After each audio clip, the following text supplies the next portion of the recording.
Values. There's that word again. Like inflation or loss of purchasing power, words and phrases we have heard endlessly.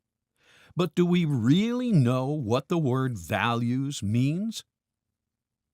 When people use the word values in society, I think generally they're talking about the definition of their culture.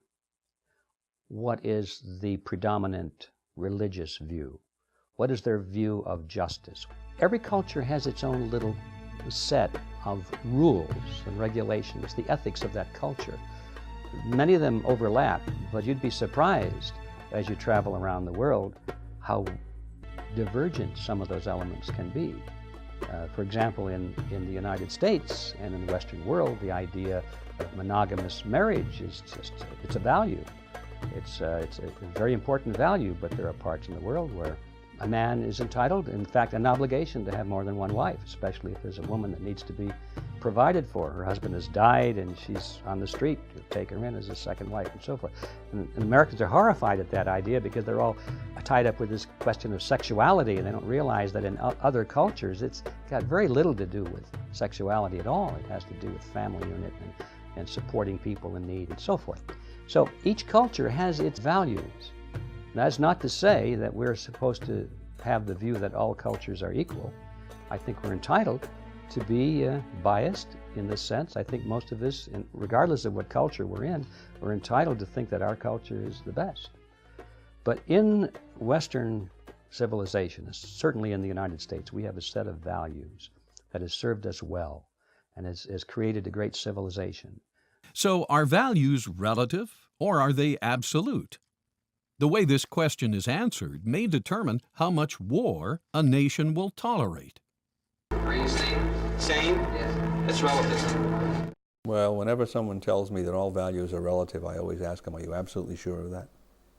I mean, if you don't start from some point, whether you're doing a scientific experiment or you're running a political system, this is the 0 point. This is the cross of the XYZ axis on the graph. You're lost. Now, it may be some of those points are arbitrary, maybe some of those points can't be proven, and maybe some of those points really doesn't make a difference whether we pick this one or that one, but you better be sure of where you are before you take the next step.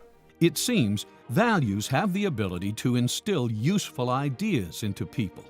Ideas like borrowing money for consumption is wrong, balancing budgets is right, war is wrong. Why is this? A true nation is a moral community. It shares things in value. It is an extended family. And if they do not share similar values and convictions about what is right and wrong and good and evil, and they're disagreed on these fundaments, it ceases to be a community. And if it's not a community, it's not going to be a real country. And in a crisis, it will come apart. A great challenge is, why are people good and how are they good? I mean, if we can solve the problem of human virtue, we really solve the problem of statism, of a government itself.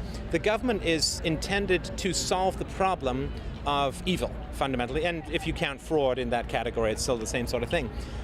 The degree to which we can make people good of their own free choice, of their own free will, is the degree to which we need government less.